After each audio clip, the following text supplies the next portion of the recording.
Hi everybody, my name is John, and I thought I'd do a little video of my little guy Tag XL Max teardrop trailer. Sorry about that, had a little brain fart there. Couldn't remember what I was talking about. Anyways, there's a lot of videos out there that tells you the features of what's in the Tag, but what I want to do is talk about the performance and how it feels, so on and so forth, what I like and what I don't like. So I'm getting it ready for our first trip to Picacho Peak in Arizona. It's going to happen in a couple days. Cleaning out the tank, I've never messed with it or anything like that. Um, when I bought the vehicle, the trailer, I was a little bit concerned about towing it home. And I'll tell you why, because I towed it with a little Nissan Juke. While it's a fine car and has a lot of power, isn't necessarily rated. I wasn't sure if it was rated to pull the trailer, even though it is small. So I had to have a little bit of work done on my car. We did have to put the tow hitch on, which is fine.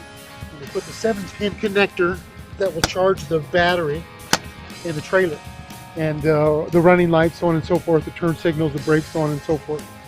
I also had them put brakes on my little guy. I do not believe they're standard, but because I have a little car, I wanted to make sure I could stop. And some of the areas that we do travel to are up and down steep inclines. So that means I had to put a brake controller in my car as well. I towed it back. I live in Tucson and towed it back in Phoenix, which is about 2 hours away. And I was hesitant, so I drove through town a lot till I finally got on the freeway. But it seemed to perform pretty well. While I could certainly tell that I was pulling something, I never particularly felt in danger. And the trailer stopped fine. I did notice that my gas mileage went down dramatically, it appears. Usually I average around 27 miles to the gallon on this vehicle, which is okay. I'm going to estimate that I was probably at 18, 19, 20 miles per gallon when I was towing the little guy. And I noticed maybe at freeway speeds I run about 1,000, maybe 1,200 RPMs. Towing the Juke, I was probably pushing about 2,600 RPMs, maybe a little bit more. But there were times I got it up to 80 miles an hour and it was fine and whatnot. So anyways, we've already done a couple things. We're kind of excited, getting it ready. You know, we made the bed in here, so on and so forth. Got the MP3 player going. Actually, I'm using a little MP3 player to the 3.5 millimeter out from my MP3 player into the stereo. And I'll give you a shot of that.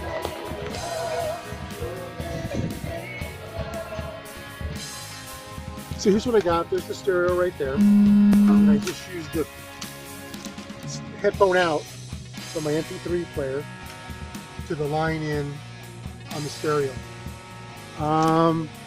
We decided for this trip, I have a bunch of DVDs, so we're just going to watch DVDs on this trip.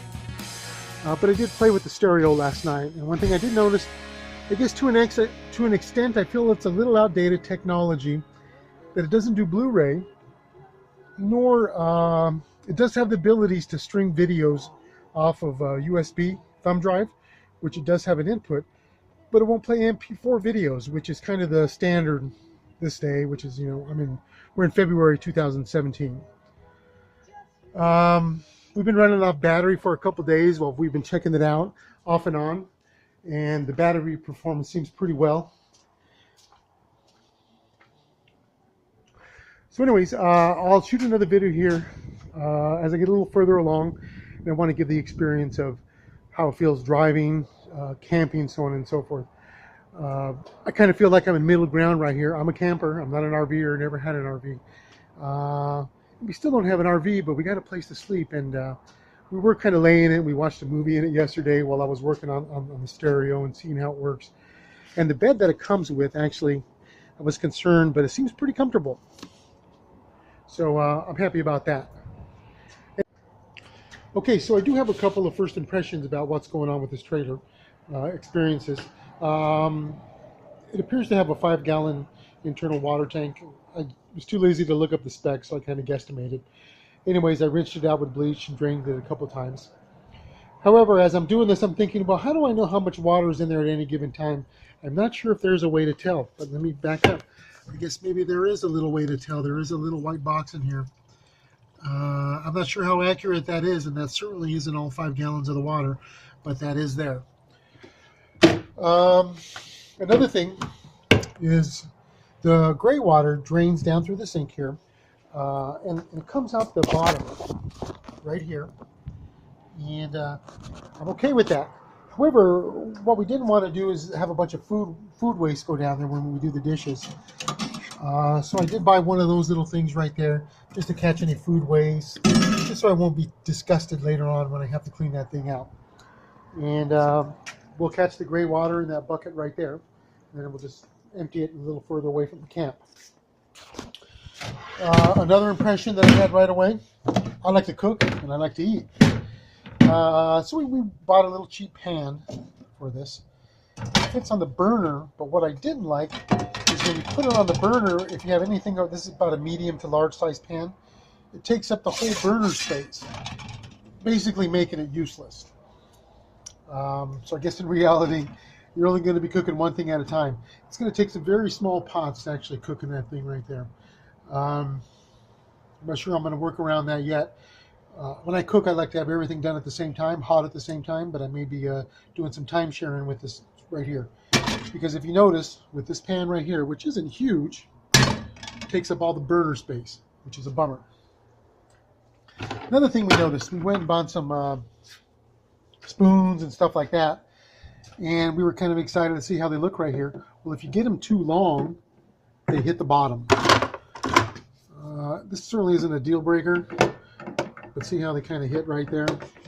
So when you're out buying your spoon, make sure to get some shorter ones if it's something that you're going to want to do with it. We were not going to travel with them up there because they're probably going to clank around the whole time and scratch up the wood. We plugged the fridge in. Actually got pretty quick. I was impressed because I didn't think it was going to work that well. It got very cold and really truly does act like a fridge.